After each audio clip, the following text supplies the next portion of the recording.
Welcome to Fieldsports Britain, and it's our 100th episode. Coming up, to celebrate our birthday, we're looking back at some disasters and some triumphs from the last couple of years. That's a good one. We're seeking Sika, Roy Lupton's watching the rut in Dorset. We're here at Bisley talking to George Digweed, top shot about how he shoots straight. First, we have a 330 quid new lamp for foxing, and we're out on the Devon and Somerset border to give it a go. It's pheasant patrol on the border of Somerset and Devon, and we're testing a new lamp. I'm out with Haggis Hartman, and the reason he gets his hands on such top-level kit, he has a shop full of them. Haggis and Sue Hartman run West Country Guns in Somerset, a superb place to pick up kit, whether you're enjoying the cream of Exmoor pheasant shooting, you're going clay shooting, Haggis is a keen competition shot, or you are a rifle enthusiast. So what does Haggis think of this lamp? Right, this is a new Blitz 240 HID lamp. HID stands for? High intensity discharge. New lamp from G&K, rather expensive I have to say, £333. Basically it's going to give you a good beam of light out to 400 or 500 yards, so recognition, detection without looking through binoculars or your scope is going to be around about 350 yards. And basically as we're shooting occasionally out to the 300 yard mark, a good powerful light comes into its own. It's all new, it's just come in, so tonight will be a good test to see if it works or not. We get ready late at night. It's going to be a long one. We're on a shoot that extends to some 6,000 acres. We start well. First fox goes down, as does the second. We're picking them up when we can. When we can't, the driver, John, will come back the following morning. It's hard to find a fox when you're shooting them out to a long distance and they go down in long grass.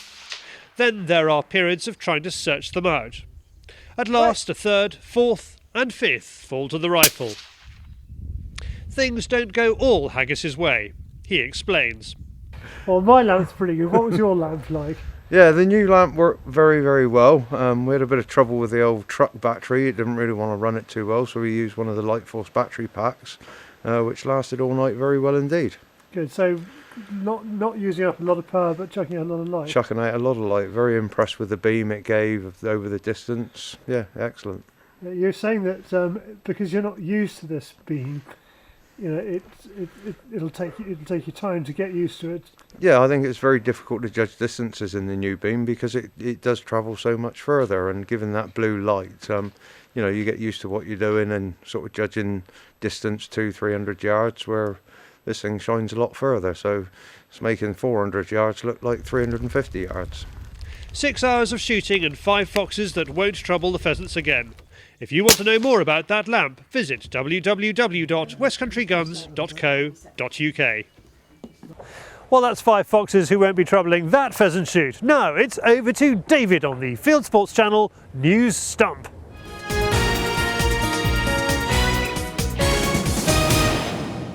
This is Fieldsports Britain News.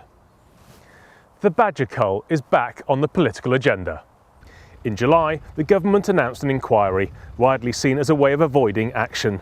According to the Farmers Guardian newspaper, farmers at the Welsh Dairy Show are complaining of losing 700 cattle a month across the Principality because of bovine TB, which a cull will reduce. Meanwhile, a satirical news website has announced that badgers taste like lobster. Staying on culinary matters, super chef Hugh Fearnley-Whittingstall says that eating a pig is the same as eating a dog. Looney animal rights organisation Animal Aid is delighted, saying this will make people think twice before they tuck into bacon. A multi-million-pound project has been launched to promote the West Country as a premier destination for field sports. A new website is one element of the £1.6 million rural development programme for England scheme, which aims to establish the South West as the place to go hunting, shooting and fishing for people with all levels of experience. The South West is all about the landscape, and it's stunning landscape, so go out and enjoy it with the country sports, because all the country sports are inspired by the nature that the South West is. So you're out there, you're getting the fresh air and you're just enjoying the landscape and the views, but having great fun doing the sports at the same time.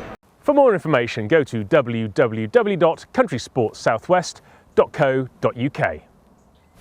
So, how did the French rugby team relax before the Rugby World Cup final in New Zealand? They went fishing. The rugby stars went on a quick heli fishing trip. Former captain Lionel Nallet was joined by 5 of his teammates, including halfback Dimitri Yashvili, Julien Bonner and Pascal Pape, for an afternoon of quiet fishing for local snapper on Great Barrier Island. Bonner said the experience was like nothing else he'd ever done before. Now, who needs a washing machine when you can just gralloch and go, thanks to a new disposable camo suit that's being launched in the UK in 2012. The 2-piece suit is designed to go over your normal clothes and is strong enough to be worn in the field up to 10 times with normal use. Other benefits are that it's very light, takes up very little space, and there are plenty of patterns to choose from. They're on sale from the 1st of January, and the price for 3 suits will be about €20 or about £17.50. For more information, go to www.disposablecamosuits.com. You're now up to date with Fieldsports Britain news. Stalking the stories, fishing for facts. Thank you, David. Sure, I've seen you on local news somewhere. Now, it's our 100th birthday programme, so please indulge us. Here are some top moments from our first century. Welcome to Fieldsports Britain. Welcome to Fieldsports Britain. Willkommen, bienvenue. Welcome to Fieldsports Britain. Welcome to Fieldsports Britain.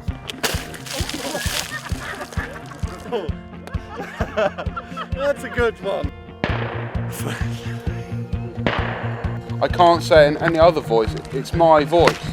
No, I've been in contact with most animals on this earth, and the only animals that actually scare me. I know, it doesn't it? All right, we'll do.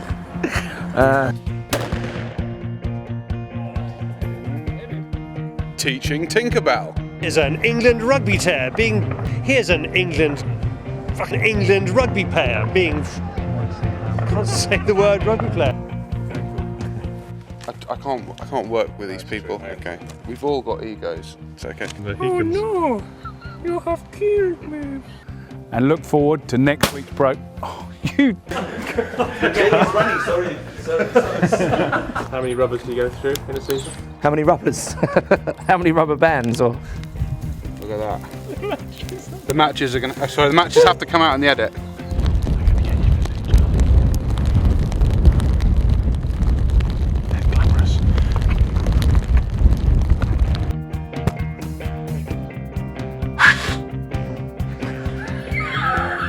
If this makes the edit, I'm never talking to you again. Britain news. Stalking the stories, fishing for If everything comes together, pigeon shooting can be huge fun and deliver enormous bags. I've been expecting.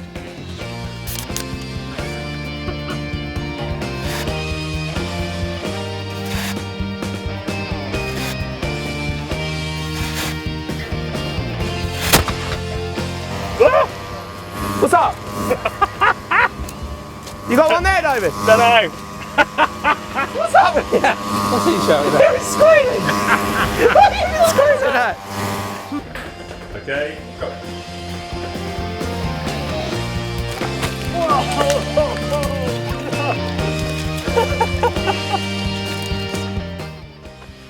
If everything comes together, it might be best if you're not there, to be honest. Sick of working with amateurs. Sick of it, David.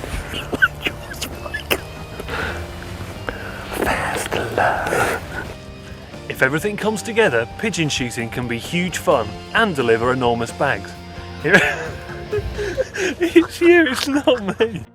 And that's been Fieldsports Britain for another exciting episode this week. I'm Mark Gilchrist. Thank you very much for watching, and I'm sorry that they've been putting me off. Hope you enjoyed that, and thanks to our stars, George Digweed, Abby Burton, Andy Crow, Dom Holton, Roy Lupton, Mark Gilchrist and everybody else who's given up their time for free to appear on our show. Some of these people we film a lot, partly because they make great telly, but partly because they live locally to us, me in Somerset and David in Kent. You would not believe the price of diesel these days. Perhaps you would. When we go further afield, it's because our sponsors are paying for the privilege.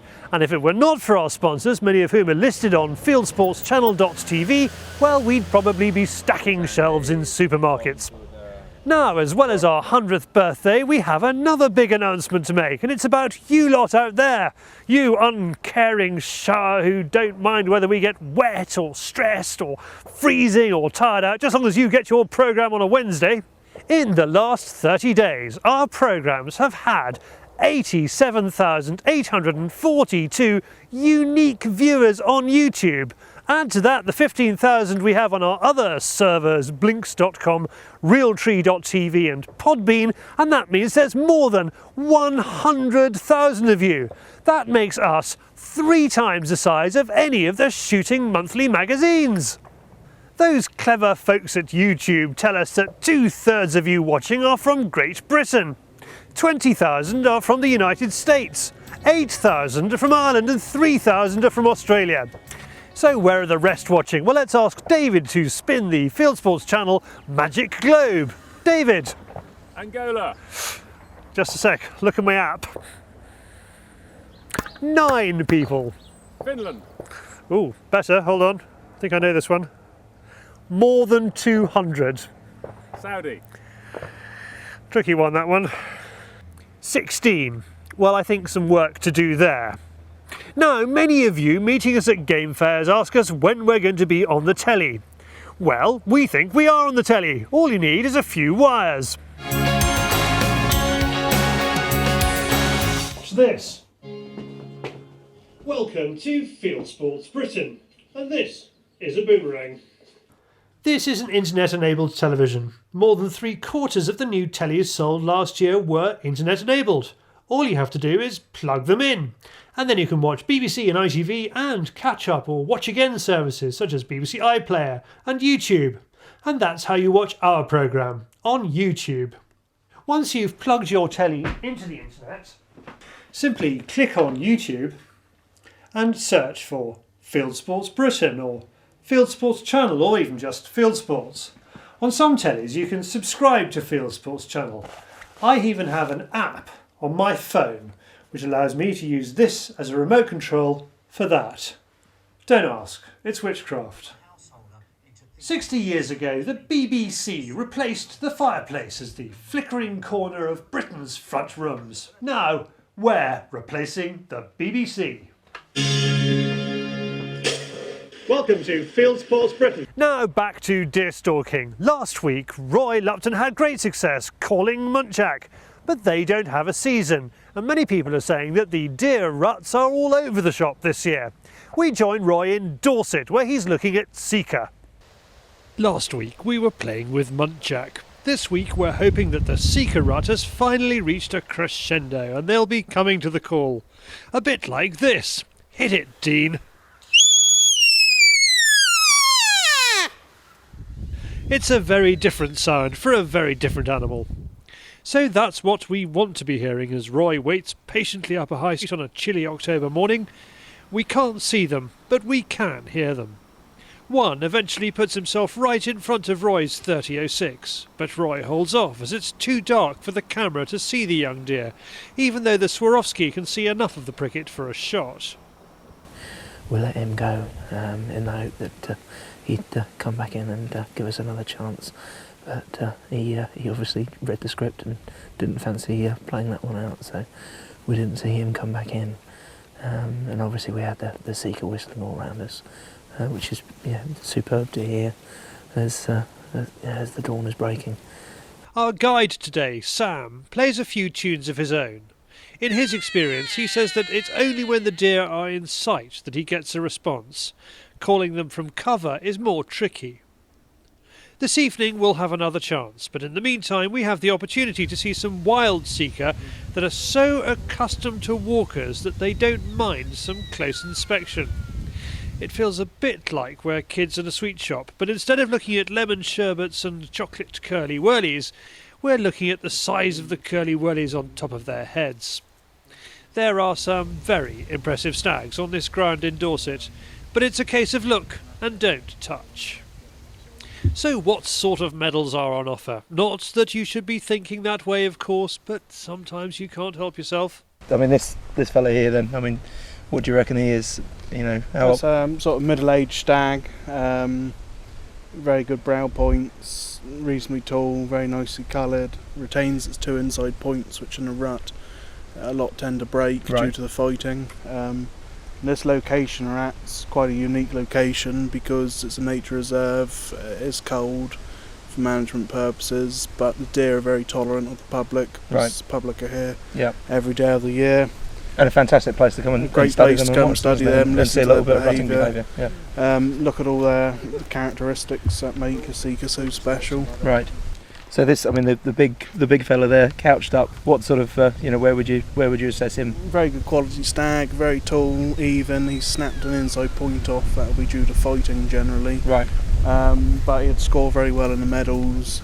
Probably go a silver, possibly a gold. Right. What you look for on a medal is symmetricalness, basically. Yeah. Symmetry in the head. The length of brow points, the thickness. The inside points play a very good role. Right. Generally, the width of the trophy. Yeah. But no, he's extremely. So if you've got quite a narrow head, then it gets marked down. It does a little bit, yeah. Sort of symmetry is one of the most important things. Right. As we drive from the ground, Roy says he's spotted something in the undergrowth. On closer inspection, we get a glimpse of a white Sika. There is a known small population of these Sika, but not in these parts. We try and get a closer look. All we get is the body and no head. Again, the shot presents itself, but one must learn to control one's urges. Right, time for our evening session with the Sika. Sam puts us in a low seat with a lovely view leading to some woodland. Unfortunately, we're hearing and seeing nothing. Roy has been up for hours, and it's disappointing not to get a result, especially when he's seen so many deer today. Oh well, there's always the chiller shot to really rub it in. After a 2 o'clock start this morning, I'm definitely feeling it now. So, we were hoping we'd see a little bit more rutting activity. But yeah, very, very odd. I mean, we had a reasonable amount of whistling out there this morning, and came out there this evening, and it was just desolate, nothing. So it definitely looks like the Sika have gone into nocturnal mode, because obviously when we got into the trucks and started driving out from the fields, then we were picking up deer everywhere. We were out of luck on this one, unfortunately. So there we go. That's the joy of stalking. The rut has been difficult this year, and as a consequence there are still some nice animals that have avoided the chiller and Roy's 30.06.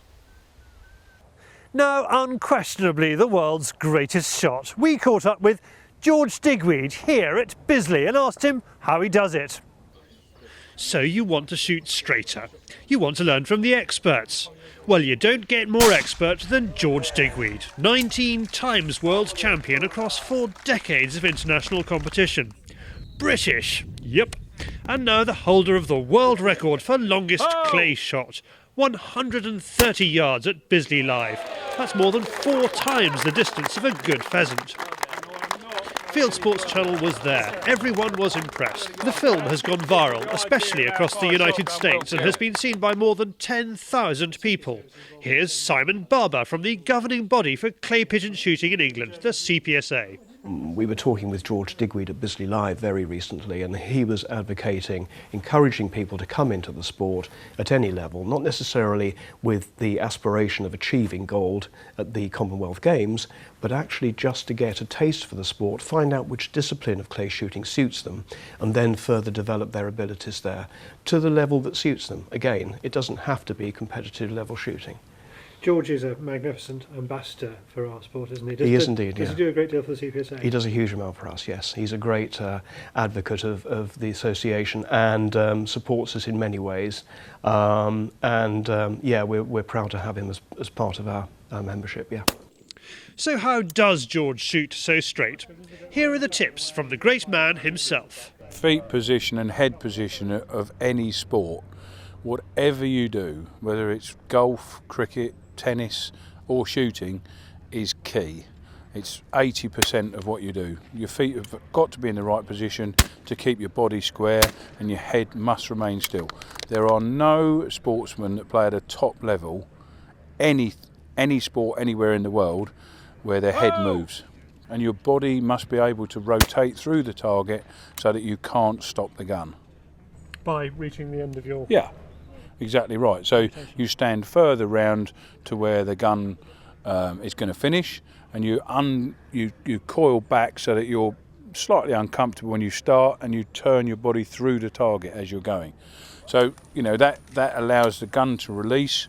You fire the shot, and the gun then carries on to where it's going to finish, allowing the gun to keep moving, and so be it. The shot string goes out in front of the target. So if somebody wanted to take away 1 or 2 points from this film, those would be the ones you'd say are the most. Yeah, I mean, practice in a discipline. You know, learn a discipline to start with, so that as you go on to shoot, you know, you're standing there. You have to break every target. You know, take each stand of 10 targets as an individual stand. So you know, you shoot 10, you try and break as many of those 10, move on. So you build a score rather than take from the top, which is a lot of people do. They hear the top shot saying, "Oh, I'm 4 or 5 down," as though they're going to shoot 100 straight, and they take away from their maximum score. Whereas a score should always be built.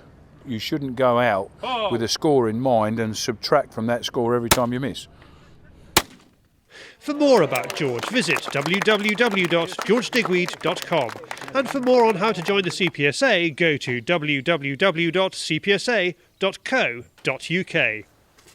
Well, one statistic I didn't give you on my special app is that 87% of you watching are male, 13% of you are women, up from 9% just a couple of months ago.